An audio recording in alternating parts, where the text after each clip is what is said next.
Good evening friend welcome back to my channel Rita channel सबाइके जानाई स्वागत अनेक अनेक शुभेच्छा बड़ोदेर जानाई प्रणाम और छोटोदेर जानाई बुक भरा भालोबासा। आज के एक नतून भिडियो निये तोमादेर सामने चले एसेछि। एटा ठीक भिडियो बोलते आमी घुरते गियेछिलाम तो घुरु घुरु करते तार किछुटा माने जिनिस आमी कैमराबंदी करे कैपचार करे रेखेछिलाम। एटा देखते पाच्छो एकटा पार्केर मध्य घुरे बेड़ाচ্ছে। এটা হলো আমার বড় ভাগ্নি, তো ননদের একমাত্র বড় মেয়ে। আর এই যে দেখতে পাচ্ছ এটা হলো শপিং মল। তো এটা হচ্ছে সাউথ সিটি মল যাদবপুরের। তো মলটা দেখো জাস্ট অসাধারণ। তো গিয়েছিলাম ওখানে, তো জামাই বাবা জীবন বলল যে চলো মামি তোমাদের একবার ঘুরিয়ে নিয়ে আসি। তো ওখানে গিয়েছিলাম আর ব্লগটা সাজানোর সময় না উল্টাপাল্টা হয়ে গেছে, কারণ আমি রিসেট মেরে দিয়েছিলাম, আবার ওগুলোকে আপডেট করতে গিয়ে উল্টাপাল্টা হয়ে গিয়েছে। মনে কিছু করো না। এটা পার্কের মধ্যে বসে আমরা মানে মল থেকে বেরিয়ে গিয়ে পার্কের মধ্যে বসে আমরা হাওয়া খাচ্ছিলাম আর বাবু ওখানে খেলা করছিল। আর দেখো কত সুন্দর, পার্ক নয়, এখানে যে জামাই কাজ করে হোটেল ম্যানেজমেন্টের, তো এটা একটা টাওয়ার, মানে যারা ফ্ল্যাটে থাকে ফ্ল্যাটের ভিতরে আর কি। তো পার্ক মতো আছে, তোমরা অবশ্যই তো জানো ফ্ল্যাটের সিস্টেমগুলো কীরকম। আর এটা দেখো মলের মধ্যে সবাই মানে ঘুরে বেড়াচ্ছে। আর এটা না রাস্তায় যাওয়ার পথে ওই ঠাকুরটা ছিল, তাই একটু ক্যামেরাবন্দি করেছিলাম। মলের সামনে দেখো এই যে মডেলগুলোকে দাঁড় করিয়ে রেখেছে, মানে অসাধারণ। আর এখানে তো কোনো জিনিস যে কিনবে মানে ধরা ছোঁয়ার বাইরে। এক একটা ড্রেস 8,000 10,000 এরকম, 5,000 6,000। তো আমাদের সাধ্যের বাইরে 5,000 টাকা মানে আমাদের অনেকগুলো ড্রেস হয়ে যাবে মধ্যবিত্ত ফ্যামিলিতে, আমাদের পক্ষে সম্ভব নয়। কিন্তু সাউথ সিটি মলটা ছিল খুবই সুন্দর, মানে চোখ ধাঁধানোর মতো, যে কোনো মানুষ না পাগল হয়ে যাবে। দেখো বাইরের দৃশ্যটা দেখো এত সুন্দর, তাহলে ভিতরের দৃশ্যটা কেমন হতে পারে।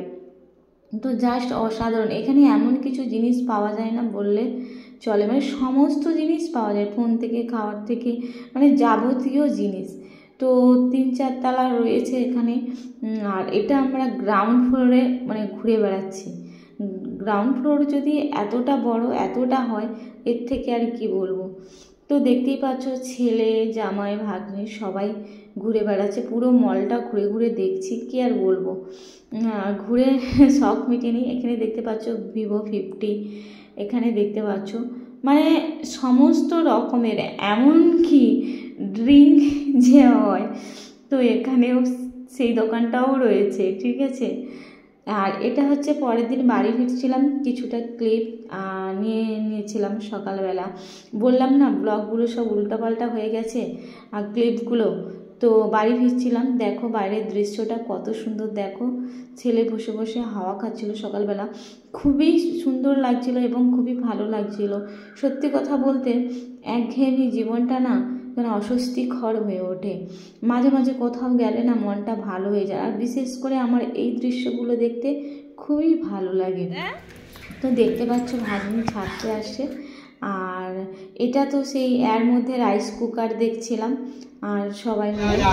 আর এই দেখতে পাচ্ছ মানে বললাম না সব উল্টো পাল্টো হয়ে গেছে, মানে এতটা বড় সাউথ সিটি মল মানে ভাষায় প্রকাশ করা যাবে না। পুরো আমি বাইরের দৃশ্যটা এভাবে ক্যাপচার করেছিলাম, ক্যামেরাবন্দি করেছিলাম।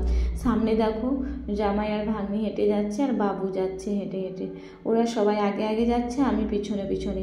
আর এখানে দেখো বাইরের সব টলিগুলো বিক্রি হচ্ছে, আমেরিকান ফ্রেঞ্চ নানান রকম। আর রেটগুলো তো দেখতে পাচ্ছ দেওয়া আছে। আর ঘুরে ঘুরে দেখছিলাম, জাস্ট ভালোও লাগছিল দেখতে, কার না ভালো লাগে। আর ইচ্ছে থাকলে তো আর উপায় থাকে না, দেখতে তো আর ক্ষতি নেই। তো চলো কোনো দিন নসিবে দিলে করা যাবে। আর এটা হচ্ছে মলের বাইরে, এটা না আমরা যখন ফার্স্ট এন্ট্রি করেছিলাম তার ভিডিও, বললাম উল্টো পাল্টো হয়ে গেছে পুরো, হ্যাঁ। আর এই দেখো পরের দিন যে সকালে ফিরছিলাম, আর এখানে আমরা সবাই রাইস কুকার নিয়ে কথা বলছিলাম যে রাইস কুকার কেমন, খারাপ হয়। আমি মনে করি বাড়িতে গ্যাস ফুরিয়ে গেলে একটা রাইস কুকার রাখা প্রয়োজন। আর কেউ রাখে ইন্ডাকশান, কেউ রাখে rice cooker, electric rice cooker, এগুলো খুব কাজে দেয়। আর এই যে ফিরছিলাম দেখতে পাচ্ছ যাদবপুর ব্রিজ, ওভার ব্রিজ পেরিয়ে মা ছেলে ওরা এই ব্রিজ পর্যন্ত এগিয়ে দিয়ে গিয়েছিল, তারপরে মা ছেলে হেঁটে হেঁটে আসছিলাম। আর দেখতে পাচ্ছ, আর এই বললাম না উলট পালট হয়ে গেছে কালকে যখন আমরা যখন ওই যাচ্ছিলাম মলে। এটা হচ্ছে রাস্তার ভিডিও। আর দেখতে পাচ্ছ এটা হলো যাদবপুরের ব্রিজ, ওভার ব্রিজ। আর ব্রিজটা কেমন লাগছে অবশ্যই জানিও। আমি ফার্স্ট টাইম এসেছি, খুবই ভালো লাগছে। আর এখানে দেখো সেই পার্কের কিছুটা দৃশ্য, কত সুন্দর দেখো, লাল নীল সবুজ। আর পার্ক নয়, টাওয়ারের মধ্যে দেখতে পাচ্ছ, আর লাইট জ্বলছে ফ্ল্যাটগুলোতে। তো এখানেই এখানকার এই ফ্ল্যাটের লোকগুলো বাইরে খেতে যায় না, এখানেই রেস্টুরেন্ট রয়েছে ফ্ল্যাটের মধ্যে। তো যারা বয়স্ক লোক, তো প্রায় লোক এখানেই কাজ করে, এখানেই খাওয়া দাওয়া করে আর কি। তো দেখতে পাচ্ছ, বলতে বলতে এটা কিন্তু কাকদ্বীপের দৃশ্য, আমরা কাকদ্বীপে পৌঁছে গিয়েছিলাম। আর আবার এখানে দেখো উলট পালট হয়ে আছে, মানে কি বলবো। তো ট্রেন ধরার জন্য আমরা স্টেশনে দাঁড়িয়েছিলাম। আর মা ছেলে, ট্রেন তো অনেক পরে এলো, লেট করেছে, একটা ট্রেন তো ফেল করে গিয়েছিলাম। আর এটা ছিল একেবারে ফার্স্ট সকালবেলার ক্লিপ। বললাম না উলট পালট হয়ে গেছে। আমি রেডি হয়ে গিয়েছি, আর ভাগ্নি রেডি হচ্ছে আমাদের তুলতে যাবে ট্রেনে। আর বাবু তো উঠছেই না বিছান থেকে, ওট নিচ থেকে গিয়ে আবার উপরে শুয়ে পড়েছে, ওর যাওয়ার ইচ্ছেই নেই, কি বলবো। আর বাচ্চা ছেলে তো জানো, কোথাও গেলে খেলার জায়গা পেলে ওদের আর বলার কোনো ভাষা নেই। তো বারবার ডাকছি, দেখতে পাচ্ছ উঠছে না। আর এত সকাল সকাল ও তো ঘুম থেকে ওঠে না, বিষয়টা হচ্ছে এটাই। আর এদিকে দেখো জামাই যাচ্ছে আমাদের, জামাই এসেছিল আমাদের এগোতে, আমরা বাড়ি আসবো বলে। আর দেখতে পাচ্ছ ওরা অনেকটাই এগিয়ে দিয়ে গিয়েছে। তো যাই হোক, ভিডিওটা কেমন লাগছে অবশ্যই বলো, কমেন্টে জানিও। এটা একটু ওই ঘুরু ঘুরু আসা যাওয়ার ভিডিও। এটা আমি আসার পথে ট্রেনে বসে বসে বসে বসে কিছুটা ক্লিপ নিয়েছিলাম। আর একটা মজার বিষয় ঘটনা হয়েছে তোমাদের বলি। তো কয়েকটা কি বলবো, উভয়লিঙ্গের মানুষ এসেছিল তো ট্রেনের মধ্যে। তো ভিডিও করেছিলাম ওনাদের। কি করেছে একজন, কি করেছে, আমার ভিডিও সমস্ত ডিলিট করে দিয়েছে, অর্ধেক প্রায় অর্ধেকটা ক্লিপ আমার ডিলিট করে দিয়েছে। সেই ক্লিপগুলো খুঁজে পাচ্ছিলাম না। আর দেখো কাকদ্বীপ স্টেশনে নেমে ছেড়ে দিতে খেতে দিল, খেতে দিই। আমি বললাম হ্যাঁ ঠিক আছে দিয়ে দাও। এই সাপোর্টটা কেমন লেগেছে কমেন্টে জানিয়ে। আর দেখো, আর ওইখানে যে টাওয়ার যে ছিল না, ওই টাওয়ারের মধ্যে এই ঠাকুরও রয়েছে জানো, শিব মন্দির রয়েছে, অসাধারণ। এই দেখো এখানে জলের ফোয়ারা চলছে, আর সুইমিং পুল রয়েছে। এখানে দেখো কত সুন্দর ঘাস, মানুষ ইভিনিং ওয়াক করছে, হাঁটাহাঁটি করছে ওর মধ্যে। আর ট্রেনের মধ্যে বসে বসে ভীষণই খিদে পেয়েছিল, কিছু পাচ্ছিলাম না। আর একটা মজার ঘটনা হয়েছে কি, একজনের না মুড়ি পড়ে গিয়েছিল মাথা থেকে, ট্রেন থেকে নেমে হাঁটতে হাঁটতে যাচ্ছিলো যারা মুড়ি বিক্রি করে। তো তার জন্য আমি মুড়ি খাচ্ছিলাম না, আমি কাঁচা ছোলা নিয়েছিলাম। সাধারণত মুড়ি খেতে ভালো লাগে না ট্রেনের মধ্যে, একটু কেমন অস্বস্তিকর লাগে। তো ভীষণ খিদে পাচ্ছিলো, তাই ছোলা খেয়েছিলাম। আর এই দেখো ভিতরের দৃশ্যটা দেখো, অসাধারণ, অমায়িক, জাস্ট ওয়াও। আর ক্লান্ত, এতটাই ভিড় যে কী বলবো, প্রচণ্ড ভিড়। আর দেখো কত সুন্দর হাওয়া বইছিল, মন্দিরের পিছনে এসে দাঁড়িয়েছিলাম, গাছের পাতাগুলো জাস্ট এধার ওধার হচ্ছে গাছের পাতাগুলো। তো কেমন লাগছে অবশ্যই জানিও। ভিডিওটা তোমাদের সমস্ত কিছু শেয়ার করার চেষ্টা করলাম। আর দেখতে পাচ্ছ, বললাম না সব উলট পালট হয়ে গেছে ভিডিওটা। যাই হোক, তোমাদের সামনে শেয়ার করলাম। তো ভিডিওটা কেমন লাগছে অবশ্যই জানিও।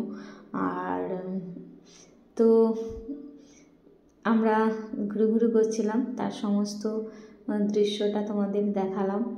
আর দেখো ভীষণই রোদ উঠে গেছে, সকাল সকাল এতটা পরিমাণে রোদ উঠে গেছে যে বলবার ভাষা নেই। আর ওই ট্রেনে বলেছিলাম না, ওই লোকটার মুড়িগুলো, তারপরে যত মটর সিদ্ধ আলু সিদ্ধ সব পড়ে গেছে, হঠাৎ করে স্ট্রোক হয়ে গিয়েছিলো, মাথা ঘুরে গিয়েছিলো, আমার সব পড়ে গেছিলো নিচে। কি বলবো বন্ধুরা, খারাপ লাগছিলো। সবাই ওনাকে তুললো। তো আমার মনে হয় না বেটার যে ক্লিপ নেই ভিডিওর, তো ওনার ভিডিওর ক্লিপটা আমি নিইনি। তো বসেছিলাম আমরা, তো বসে বসে দেখছিলাম, তো সমস্ত লোক ওনাকে গিয়ে হেল্প করছিল। দেখো কত সুন্দর লাগছে না সাউথ সিটি মলের বাইরের দৃশ্যটা। তো তোমরা অবশ্যই একবার এসে ঘুরে যেতে পারো। তো যাই হোক, ওই উলট পালটের জন্য ঠিক করে এডিটিংই করতে পারলাম না। তো দেখতে পাচ্ছ এটা তো সেই রাতের দৃশ্যগুলো, আর কি বলবো, আর ভাষা নেই। লাইটগুলো দেখো ঝিকিমিকি ঝিকিমিকি, মানে মনটা সত্যিকারে না খুবই ভালো হয়ে যাবে সত্যি কথা বলতে। তারপরে দেখো ছেলে বলছে মা আইসক্রিম খাবো, তো ও বলছে তুমি একটু খাও, তাও একটু নিলাম। আর সত্যি কথা আইসক্রিম আমি লাভার, বাট আইসক্রিম খেলে একটু সমস্যা হয় আর কি। টাটা।